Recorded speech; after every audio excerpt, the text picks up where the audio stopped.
Një ndër nismat që ka provokuar debat të gjerë publik, juridik dhe politik së fundmi është edhe prishja e ndërtimeve pa leje dhe çlirimi i hapësirave publike.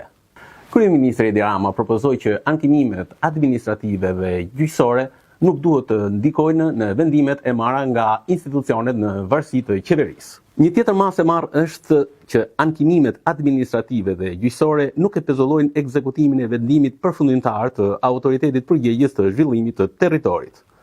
Kjo është një masë e rëndësishme sepse ka pasur shumë spekulime dhe abuzime, ka theksuar kryeministri Rama.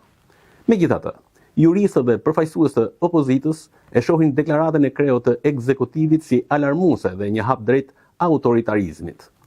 Nëse një vendim administrativ zbatohet menjëherë pa pritur gjykatën, atëherë i hiqet qytetarit mundësia vetme për mbrojtje efektive ndaj arbitraritetit të shtetit, thonë përfaqësuesit e opozitës. Pavarësisht këtij debati, padromat e IKMT-s janë rikthyer tashmë në rrugë, sheshe dhe pika turistike dhe vazhdojnë prishjen e objekte.